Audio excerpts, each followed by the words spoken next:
গণ অভ্যুত্থানে হাসিনা সরকারের পতনের পর থেকেই পাকিস্তানের সাথে বাংলাদেশের সম্পর্ক উন্নয়নের জয়জয়কার চলছে। এরই মধ্যে পাকিস্তানের পণ্যবাহী জাহাজ এসে জোয়ারে নতুন স্রোত যুক্ত করেছে। তবে সেই সংবাদের মধ্যে এলো নতুন খবর, আর এমন খবরে দুদেশের সম্পর্কের জন্য নেতিবাচক হওয়া অস্বাভাবিক কিছু নয়। গেল বুধবার একটি পাকিস্তানি হোয়াটসঅ্যাপ নম্বর থেকে বিমান বাংলাদেশ এয়ারলাইন্সের ফ্লাইটে এসেছে বোমা হামলার হুমকি।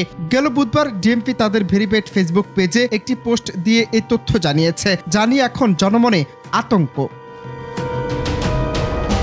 ডিএমপি তাদের পোস্টে উল্লেখ করেছে, ভোর 4:37 এয়ারপোর্টে এবিপিএন এর ডিউটি অফিসারের নম্বরে একটি পাকিস্তানি নম্বর থেকে বোমা হামলার হুমকির বার্তা আসে। ওই বার্তায় দাবি করা হয়, রোম থেকে ঢাকাগামী বিমান বাংলাদেশ এয়ারলাইন্সের বিজি 536 উড়োজাহাজে উচ্চমাত্রা 34 কেজি বিস্ফোরক রয়েছে। ওই বার্তা পাওয়া মাত্রই কাউন্টার টেরোরিজম অ্যান্ড ট্রান্সন্যাশনাল ক্রাইমের বোমা নিষ্ক্রিয়কারী ইউনিট ও ক্যানাইন ইউনিট যৌথ বাহিনীর সঙ্গে অভিযানে যোগ দেয় যুদ্ধ smart refrigerator, smart life, smart refrigerator.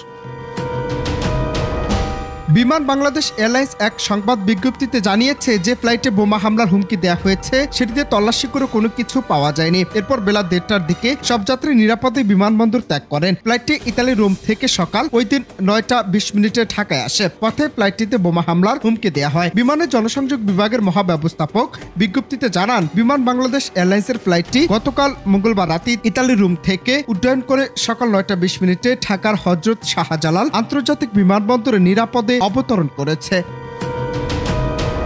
তবে ফ্লাইটটি ঢাকা অবতরণের আগ মুহূর্তে হযরত শাহজালাল আন্তর্জাতিক বিমানবন্দর কর্তৃপক্ষ জানায় ফ্লাইটটিতে বোমা হামলার হুমকি রয়েছে। বিজ্ঞপ্তিতে আরো বলা হয়, নিরাপত্তা বিধি অনুযায়ী উড়োজাহাজটি অবতরণের পরপরই বিমানবন্দরে নিয়োজিত নিরাপত্তা সংস্থাগুলোর সমন্বয়ে ফ্লাইটটিকে নিরাপত্তা বেষ্টনীতে নেওয়া হয়। যাত্রীদের নিরাপদে নামানো হয়। এরপর সব যাত্রী ও তাদের ব্যাগ এবং এয়ারক্রাফট তল্লাশি করা হয়। নিরাপত্তা তল্লাশিতে কোনো কিছু না পাওয়ায় সিকিউরিটি থ্রেট ক্লিয়ার হয় দুপুর 12:30। তবে খবরটি আপাতত সত্যতা না পাওয়া গেলেও দেশের এই পরিস্থিতিতে বিষয়টি নিয়ে উদ্বেগ সৃষ্টি হয়েছে জনমনে। অনন্ত হাসান মাসুদ, বাংলা টিভি, ঢাকা।